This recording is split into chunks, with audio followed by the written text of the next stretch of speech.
Hello everyone, जय Hind, Vande Mataram. Friends, आज के हमारे इस वीडियो में हम लोग फिजिक्स शुरू करने वाले हैं और फिजिक्स में आज हम पहला चैप्टर जो शुरू करेंगे वो है इकाई एवं मापन, यानी यूनिट एंड मेज़रमेंट। ये हमारा आज पहला चैप्टर होगा, यूनिट एंड मेज़रमेंट, और एग्ज़ाम के पॉइंट ऑफ व्यू से बहुत ही इम्पोर्टेंट चैप्टर है यूनिट एंड मेज़रमेंट। इसको हिंदी में कहेंगे इकाई एवं मापन। यहाँ इकाई का मतलब मात्रक से है, ठीक है, इकाई एवं मापन।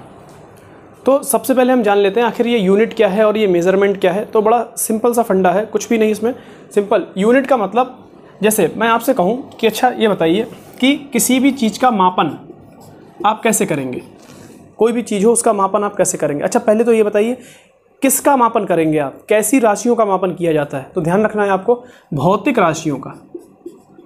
ऐसी राशियां जो आपको दिखाई दें उन्हीं को तो आप माप सकते हैं।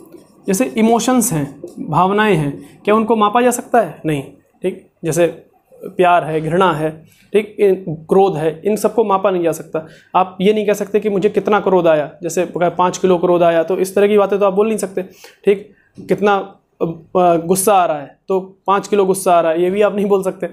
लेकिन भौतिक राशियों को आप माप सकते हो। जैसे किसी वस्तु का द्रव्यमान कितना है, जैसे आप, तो द्रव्यमान कैसी राशि हो गई? भौतिक राशि। तो ये द्रव्यमान को मापा जा सकता है। आप कह सकते हो 5 किलोग्राम, ठीक है, 5 किलोग्राम।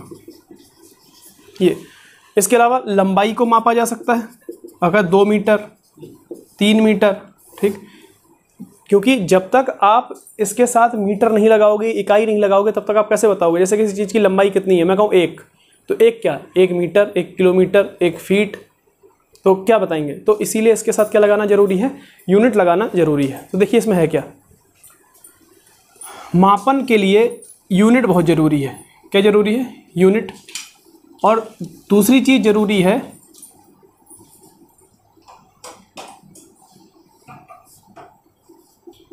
परिमाण, या आप कह सकते हो इसको क्वांटिटी।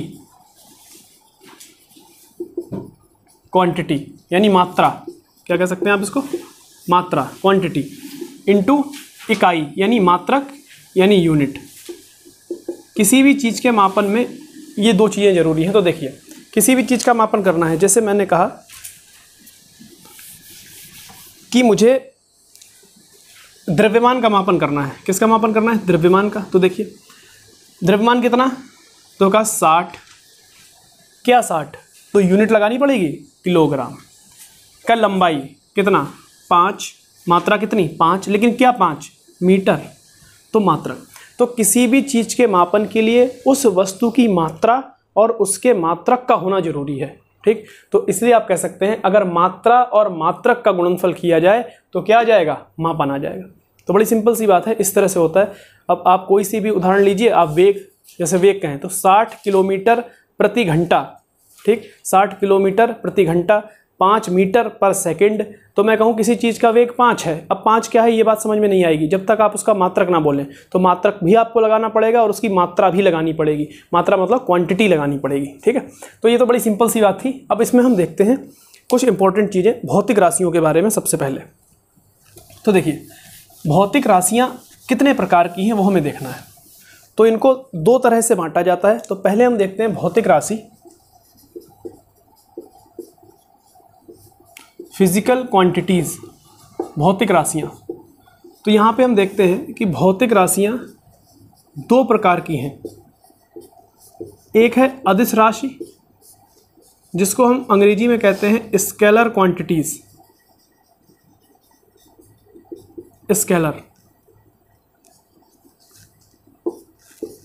और दूसरी है सदिश राशि, और सदिश राशि को कहा जाता है वेक्टर क्वांटिटी, स्केलर और वेक्टर, ठीक। और इनके नाम से ही आपको एकदम पता चल रहा है कि अदिश राशियां वो राशियां होंगी जिनमें केवल परिमाण होगा। केवल क्या होगा? परिमाण, दिशा नहीं होगी, ठीक। जिनमें केवल परिमाण होता है लेकिन दिशा नहीं होती है। कहने का मतलब क्या हुआ, जैसे मैं आपको एक उदाहरण देता हूँ, द्रव्यमान, द्रव्यमान कैसी राशि है? सदिश या अदिश? अदिश। क्या द्रव्यमान की कोई दिशा होती है? द्रव्यमान की कोई दिशा नहीं। आपने कहा 5 किलोग्राम, किसी चीज़ का द्रव्यमान 5 किलोग्राम है, तो 5 किलोग्राम, क्या उसके साथ हम दिशा जोड़ते हैं कि 5 किलोग्राम उत्तर दिशा में द्रव्यमान है, 5 किलोग्राम दक्षिण दिशा में है, 5 किलोमीटर सीधा द्रव्यमान है, 5 किलोमीटर बायां है, दायां है, ऐसा कुछ भी नहीं बोलते। तो जब इसके साथ दिशा आ ही नहीं रही है तो द्रव्यमान कैसी राशि हो गया? अदिश। इसके अलावा लंबाई भी कैसी राशि है? अदिश। इसके अलावा ताप कैसी राशि है? अदिश। ताप में क्या है? केवल परिमाण ही तो है, दिशा है? दिशा नहीं है। ताप, इस समय मान लीजिए यहाँ का टेम्परेचर 30 डिग्री सेल्सियस है या 40 डिग्री सेल्सियस है। 40 डिग्री सेल्सियस, तो आपसे ये थोड़ी पूछा जाता है किस दिशा में, तो 40 डिग्री सेल्सियस, तो इसका परिमाण तो 40 डिग्री सेल्सियस है, ठीक, लेकिन इसकी कोई दिशा नहीं है, इसलिए कौन सी राशि हो गया? अदिश राशि हो गया। इसके अलावा चाल, दूरी, ये सब कैसी राशियाँ हैं? अदिश राशि है। चाल भी कैसी राशि है? अदिश। चाल में कोई दिशा नहीं होती, ठीक। और दूरी कैसी राशि है? अदिश। दूरी में भी कोई दिशा नहीं होती। और इन्हीं के दो शब्द आपने सुने होंगे, चाल का ही एक, अगर चाल में दिशा जुड़ जाती है तो उसी को हम क्या कहते हैं? वेग। दूरी दिशा वाली हो जाती है तो उसको कहते हैं विस्थापन। यानी वेग और विस्थापन कहाँ आएंगे? सदिश राशि में। और ये क्या है? ये हैं अदिश राशियाँ। तो आपको ध्यान रखना है, आप कोई सी भी राशि बड़े आसानी से पहचान सकते हो कौन सी अदिश है कौन सी सदिश है। बस आपको कुछ चीज़ें ध्यान रखनी है। जैसे अब यहाँ पर बहुत इंपॉर्टेंट बात मैं बताने वाला हूँ, आप उसको ध्यान रखना। एक राशि है विद्युत धारा।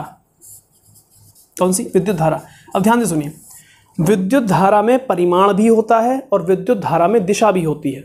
विद्युत धारा में परिमाण भी है और दिशा भी है। परिमाण और दिशा यानी मैग्नीट्यूड और डायरेक्शन दोनों है। इसके बावजूद ये स्केलर क्वांटिटी है, अदिश राशि है। कारण क्या है वो सुनिए। कारण ये है कि सदिश राशि होने के लिए ये तो जरूरी है कि परिमाण और दिशा हो, लेकिन साथ में ये भी जरूरी है कि वो जोड़ के त्रिभुज नियम का पालन करे। यानी अगर आप किन्हीं दो क्वांटिटी को जोड़ के उसका परिमाण निकालने वाले हैं तो उसका जो रिजल्टेंट, जो परिणाम आना चाहिए वो कितना आना चाहिए? उनके योग के बराबर आना चाहिए, और वो भी त्रिभुज नियम से आना चाहिए। अभी मैं आपको सदिश राशि में ये बात बताऊंगा, लेकिन ध्यान रखिए आप, विद्युत धारा में दिशा भी है और परिमाण भी है, फिर भी ये अदिश राशि इसलिए है क्योंकि ये जोड़ के त्रिभुज नियम का पालन नहीं करती। त्रिभुज नियम का पालन नहीं करती, जबकि सभी सदिश राशियां जोड़ के त्रिभुज नियम का पालन करती हैं और उनमें परिमाण और दिशा भी होता है। जबकि विद्युत धारा में परिमाण और दिशा तो है, लेकिन वो जोड़ के त्रिभुज नियम का पालन नहीं करती, इसीलिए अदिश राशि कहलाती है। वास्तव में विद्युत धारा ना सदिश है ना अदिश है। विद्युत धारा एक टेंसर क्वांटिटी है, टेंसर राशि है। लेकिन हमारे एग्जाम के पॉइंट ऑफ व्यू से हमसे टेंसर नहीं पूछेगा, हमसे पूछेगा विद्युत धारा सदिश है या अदिश है, तो हमको बताना पड़ेगा विद्युत धारा अदिश राशि है। फिर आपसे अगर कहा जाए कि बताइए विद्युत धारा में तो परिमाण भी होता है, दिशा भी होती है, उसके बावजूद भी ये सदिश क्यों नहीं है, अदिश क्यों है, तो आपका उत्तर होगा कि इसमें परिमाण भी है, इसमें दिशा भी है, लेकिन ये जोड़ के त्रिभुज नियम का पालन नहीं करती, जो कि सभी सदिश राशियां जोड़ के त्रिभुज नियम का पालन करती हैं। इस बात को आपको ध्यान रखना पड़ेगा। तो इसको आप मोस्ट इंपॉर्टेंट लगा लीजिए। अगर आपसे पूछता है विद्युत धारा कैसी राशि है, तो आप क्या बताएंगे? विद्युत धारा एक अदिश राशि है। ठीक, चलिए अब हम देखते हैं सदिश राशि आखिर क्या है। सदिश राशियां, तो सदिश राशियां क्या है? सिंपल सा है, यहां पर केवल परिमाण होता है, दिशा नहीं होती। यहां पर परिमाण, इन राशियों में परिमाण व दिशा यानी मैग्नीट्यूड एंड डायरेक्शन दोनों होती हैं, दोनों। और दूसरी खास बात यह है, ये जोड़ के त्रिभुज नियम का पालन करती है। जोड़ के, ये क्या होता है अभी मैं आपको बताता हूँ, त्रिभुज नियम का पालन करती है। ये हो गया। अगली इंपॉर्टेंट बात यह है, इसके उदाहरण क्या क्या हैं। तो देखिए बहुत सारे उदाहरण हैं, कुछ उदाहरण इंपॉर्टेंट मैं आपको बताता हूँ। जैसे मैंने अभी यहाँ पे बताया, चाल और दूरी तो अदिश राशि हैं, लेकिन दूरी की जगह अगर यहाँ विस्थापन लिखा हो तो विस्थापन कैसी राशि होगी? विस्थापन सदिश राशि होगी। देखिए उदाहरण देखिए, जैसे मैं आपको बताऊं, एक पॉइंट ए है और एक पॉइंट बी है। एक व्यक्ति से कहा जाता है ए से बी पर पहुंचना है, तो व्यक्ति ऐसे चलना चालू करता है, इधर से यहाँ ऐसे घूमता घामता ये पहुंचता है बी पॉइंट पर। अब आप मुझे बताइए, इस व्यक्ति ने यहाँ से चलना शुरू किया, क्या इस व्यक्ति की कोई एक निश्चित दिशा है या दिशा बार बार बदल रही है? बार बार बदल रही है। और ये बी पॉइंट पर पहुंच गया। तो ए से लेकर बी तक पहुंचने में इसने कई सारे पॉइंट तय कर दिए होंगे। ए डैश मान लीजिए, बी डैश मान लीजिए, सी डैश मान लीजिए, डी डैश मान लीजिए, ई डैश मान लीजिए, और ये अंततः कहाँ पहुंच गया? बी पर पहुंच गया। ये पूरा अगर मैं जोड़कर इसको लाऊंगा तो ये कहलाएगा दूरी। यानी ए से बी तक पहुंचने में ये जो इसने रास्ता तय किया ये तो दूरी है, लेकिन अगर ये एक निश्चित दिशा में जाता, यानी सीधा ए से कहाँ पहुंच जाता? बी पे पहुंच जाता, यहाँ से सीधा ए से बी पर पहुंचता, तो इसकी एक निश्चित दिशा होती और इसके द्वारा ये तय की गई न्यूनतम दूरी होती। एक मिनिमम डिस्टेंस तय करता है एक निश्चित दिशा में, तो ये क्या हो जाता? इसका विस्थापन हो जाता। इसीलिए विस्थापन कैसी राशि है? सदिश राशि, क्योंकि इसमें एक निश्चित दिशा है, जबकि इस दूरी में कोई एक निश्चित दिशा नहीं है। इस चीज़ को हमें याद रखना है, ठीक है। चलिए, इसके अलावा दूसरा उदाहरण अगर हम देखें तो दूसरा उदाहरण हो गया वेग। वेग, चाल कैसी राशि है? अदिश। दूरी कैसी है? अदिश। विस्थापन कैसा है? सदिश। वेग कैसा है? सदिश। इसके अलावा त्वरण, त्वरण, बल, बल भी कैसा है? सदिश राशि है, ठीक। बल एक निश्चित दिशा में लगाया जाता है, ध्यान रखना है, बल। इसके अलावा अब यहाँ पर उदाहरण देखिए, जैसे यहाँ पर विद्युत धारा, विद्युत धारा एक अदिश राशि है, उसी तरह विद्युत धारा घनत्व, अगर इसमें घनत्व जुड़ गया, विद्युत धारा घनत्व एक सदिश राशि है। तो ये दो इंपॉर्टेंट हैं एग्जाम के लिए। एग्जाम में अगर आता है विद्युत धारा कैसी राशि है, आप कहोगे अदिश। विद्युत धारा घनत्व कैसी राशि है, आप कहेंगे सदिश, ठीक है। और भी इसके कई एग्जाम्पल हो सकते हैं, हम पढ़ते रहेंगे धीरे धीरे, जब ये एग्जाम्पल आएंगे आप खुद भी इनको सॉल्व करके देखें। संवेग, ये भी कैसी राशि है? ये भी सदिश राशि है। इसके अलावा इधर अदिश में एक बार आइए, कार्य, इंपॉर्टेंट लगा लीजिए कार्य पे। कार्य एक अदिश राशि है। कार्य कैसी राशि है? अदिश राशि है, ठीक है। चलिए, ये भी ध्यान रखिएगा। तो ये कुछ इंपॉर्टेंट हमारे पास उदाहरण थे सदिश राशि और अदिश राशि के। सदिश राशि के बारे में एक बात और जान लें, सदिश राशियों के ऊपर उन्हें तीर का निशान लगा के इंडिकेट किया जाता है। जैसे फोर्स है, बल, तो मैं क्या करूँगा? मैंने F लिखा और F के ऊपर इस तरह से तीर का निशान लगा दिया, एरो लगा दिया, ठीक। ये क्या प्रदर्शित कर देगा? ये राशि कैसी है? सदिश। जैसे मान लीजिए कोई फॉर्मूला आप लिख रहे हो, उस फॉर्मूले में आपको ये भी साथ साथ दर्शाना पड़े कि कौन सी सदिश है, कौन सी अदिश है, तो आप तीर के निशान का प्रयोग जिसके ऊपर करोगे वो सदिश होगी, और जिसके ऊपर तीर का निशान नहीं होगा वो कैसी होगी? अदिश होगी। देखिए उदाहरण मैं आपको बताता हूँ, जैसे इसको मिटा देता हूँ मैं।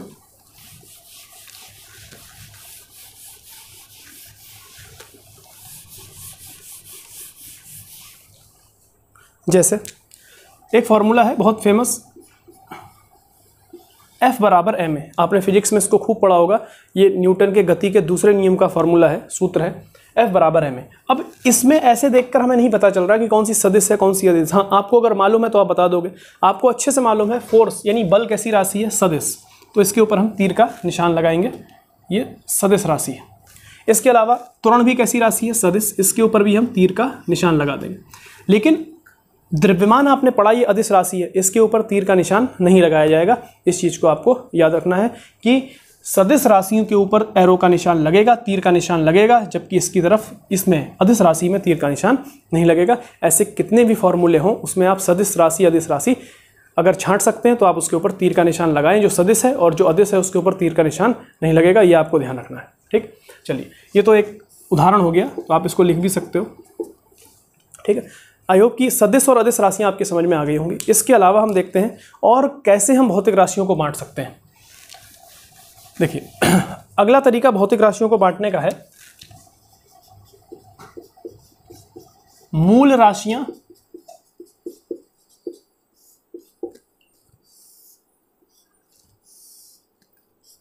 कौन सी? मूल राशियां या मौलिक राशियां, और इन्हीं को हम अंग्रेजी में कहते हैं फंडामेंटल क्वांटिटीज। कौन सी? फंडामेंटल।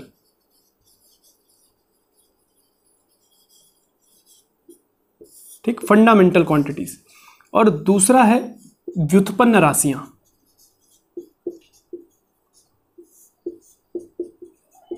व्युत्पन्न राशियां यानी डिराइव्ड क्वांटिटीज, जिनको डिराइव किया जाता है, ठीक, डिराइव्ड क्वांटिटीज,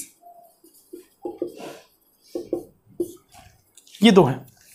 अब मूल राशियां क्या होती हैं पहले वो जाने। मूल राशि का मतलब होता है ऐसी राशियां जो किसी अन्य राशि पर निर्भर नहीं करती बल्कि स्वतंत्र होती हैं। जैसे उनको किसी फॉर्मूले से नहीं बनाया जाता, वो स्वतंत्र हैं अपने आप में। और मूल राशियों की संख्या, यानी अगर मैं कहूँ क्या है मूल राशियाँ, तो आप कहेंगे जो अपने आप में स्वतंत्र हो और किसी पर निर्भर ना हो, स्वतंत्र हो और अन्य राशियों पर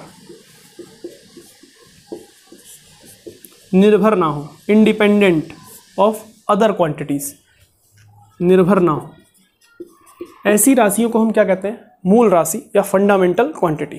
ठीक। दूसरी बात आपको याद रखनी है, मूल राशियों की संख्या 7 है। कितनी? 7। तो कितनी मूल राशियां हैं फिजिक्स में अगर आपसे पूछा जाए तो आपको ध्यान रखना है मूल राशियों की संख्या केवल 7 है। इस चीज को आप ध्यान रखना, ये बहुत इंपॉर्टेंट पॉइंट है। अभी मैं आपको 7 मूल राशियां लिखाऊंगा। दूसरी बात आता है व्युत्पन्न राशियां क्या हैं। तो व्युत्पन्न राशियां वे राशियां हैं जो अन्य राशियों पर निर्भर करती हैं। ऐसी राशियां those quantities which depend on other quantities. ठीक, अन्य राशियों पर निर्भर करती हैं, खुद में स्वतंत्र नहीं होती। ठीक, यानी कहने का मतलब ये राशियां मूल राशियों से मिलकर बनी होती हैं।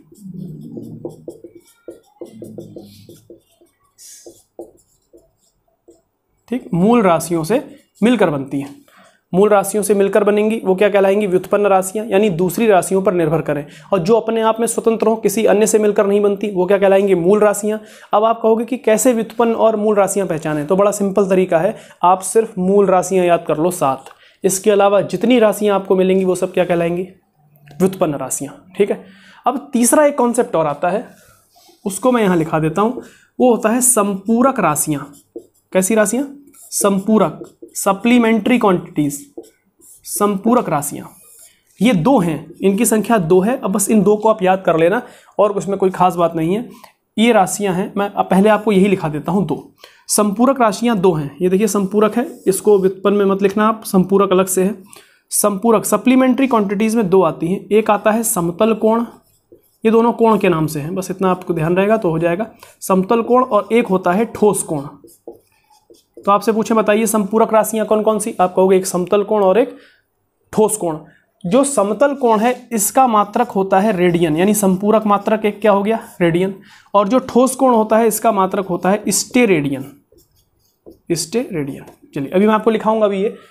अब हम देखते हैं कि मूल राशियां आखिर कौन कौन सी हैं और उनके मात्रक क्या हैं। मूल राशियों के मात्रकों को ही क्या कहा जाता है? मूल मात्रक। और एग्जाम में इन पर खूब सवाल पूछे जाते हैं।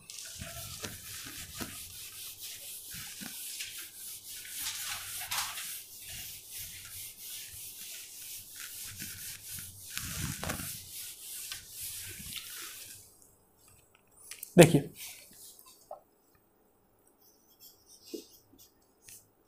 तो ये है मूल राशियां, और एक तरफ हम लिखेंगे मूल मात्रक। तो मैंने आपको बताया मूल राशियों की संख्या कितनी है? 7। तो मूल मात्रक भी कितने होंगे? 7। मूल राशियों में जो पहली राशि है उसका नाम है लंबाई, मैं आपको अभी याद करा दूंगा ये लंबाई। दूसरी राशि है जिसका नाम है द्रव्यमान। तीसरी राशि का नाम है समय। चौथी राशि है मूल राशि ताप। पांचवी है विद्युत धारा।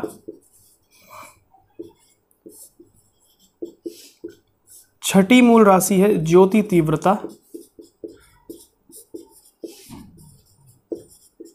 और 7वीं मूल राशि है जिसका नाम है पदार्थ की मात्रा। पदार्थ की मात्रा। ये 7 मूल राशियां हैं। ठीक, कैसे याद करनी है अभी मैं बताऊंगा आपको। अब हम इनके मात्रक देखते हैं जरा। तो देखिए लंबाई का मात्रक है मीटर, तो पहला मूल मात्रक क्या हो गया? मीटर। द्रव्यमान का मात्रक होता है किलोग्राम, तो दूसरा मूल मात्रक क्या हो गया? किलोग्राम। समय का मात्रक होता है सेकंड, तो तीसरा मूल मात्रक क्या हो गया अपने पास? सेकंड। ताप का मात्रक केल्विन, डिग्री सेल्सियस भी होता है लेकिन यहां पर हम मूल मात्रक में क्या लिखेंगे? केल्विन। तो ध्यान रखिएगा केल्विन मूल मात्रक है, ना कि डिग्री सेल्सियस। ठीक, केल्विन। विद्युत धारा का मात्रक है एम्पियर, तो एम्पियर भी क्या है, एक मूल मात्रक है। तो कभी ये गलती मत कर देना कि आपसे मूल मात्रक पूछे और एम्पियर को मूल मात्रक में ना गिने। एम्पियर एक मूल मात्रक है, ध्यान रखिए, किसी अन्य मात्रक पर निर्भर नहीं करता, अपने आप में एक स्वतंत्र मात्रक है एम्पियर। ज्योति तीव्रता का मात्रक है कैंडिला।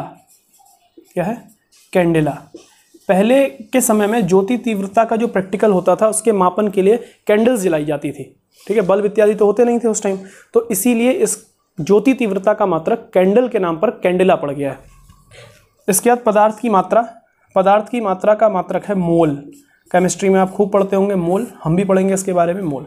तो ये 7 मूल मात्रक हैं और ये 7 मूल राशियां हैं, ये याद रखनी है। तो देखिए, अगर आपको राशियां नहीं याद हो रही तो एक बड़ी सिंपल सी ट्रिक है, मैं यहाँ पे बता देता हूँ आपको। पहले आप इसको स्क्रीनशॉट ले लीजिए या इसको नोट डाउन कर लीजिए, बहुत इंपॉर्टेंट है एग्जाम के लिए।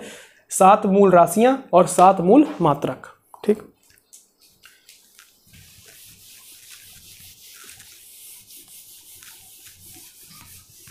तो देखिए, इसकी एक ट्रिक है, आप एक छोटी सी ट्रिक लिख लें। 7 मूल राशियां कैसे याद करें। ट्रिक है, लंबोदर समय,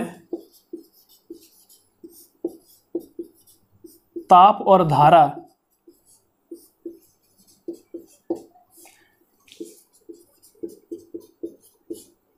ज्योति तीव्रता ने पदार्थ को मारा। ठीक है, 2-4 बार आप इसको बोलेंगे, ये आपको याद हो जाएगा बड़ी इजीली। तो देखिए क्या, लंबोदर में देखिए लंबाई और द्रव्यमान 2 हो गए, समय का समय यानी अगला क्या हो गया, समय। इसके अलावा अगला ताप, फिर धारा मतलब विद्युत धारा, ये याद रखना है आपको, विद्युत धारा। तो देखिए कितनी राशियां होंगी, 1 2 3 4 5। ज्योति तीव्रता 6 और पदार्थ को मारा यानी पदार्थ की मात्रा। तो ये बनाने के लिए, ट्रिक बनाने के लिए यहाँ पर हमने मारा लिख दिया है, पदार्थ की मात्रा, ये क्या हो गया 7।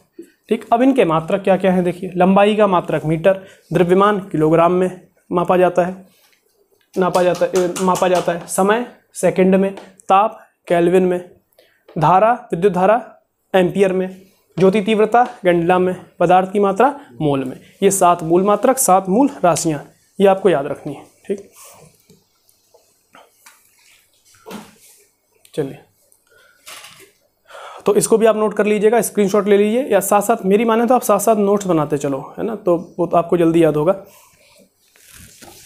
चलिए, इसके बाद मैंने आपको, इससे पहले मैंने आपको संपूरक राशियां लिखाई थी, है ना, संपूरक राशियां। तो मैं फिर से यहाँ पर लिख देता हूँ, संपूरक राशियां कौन कौन सी हैं।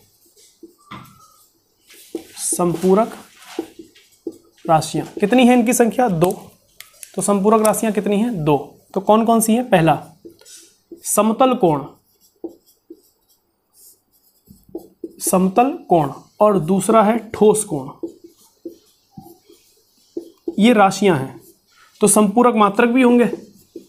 तो संपूरक मात्रक कौन कौन से हैं, तो पहला है रेडियन, और रेडियन को प्रदर्शित करते हैं R से, और दूसरा है स्टेरेडियन, और स्टेरेडियन को प्रदर्शित करते हैं SR से। ठीक, अब मूल मात्रक देख लेते हैं किससे प्रदर्शित होते हैं, अब लाइन से बताते जाइएगा। लंबाई का मात्रक क्या होता है, मीटर, M से प्रदर्शित करेंगे। द्रव्यमान का मात्रक क्या होता है, किलोग्राम, kg से प्रदर्शित करेंगे। इसके अलावा समय का मात्रक क्या होता है, सेकंड, S से प्रदर्शित करेंगे। तो कभी कभी SEC लिख देते हैं सेकंड, लेकिन S से प्रदर्शित होता है, ध्यान रखिएगा, S से प्रदर्शित करेंगे। S के अलावा अगला क्या है, तापमान यानी ताप, क्या होगा इसका, केल्विन, K से प्रदर्शित करेंगे। 4 हो गए। इसके अलावा विद्युत धारा एम्पियर, A से प्रदर्शित करते हैं। ठीक, कहीं कहीं आप ऐसे भी देखते होंगे AMP लिखा रहता है, लेकिन किससे प्रदर्शित करेंगे, A से।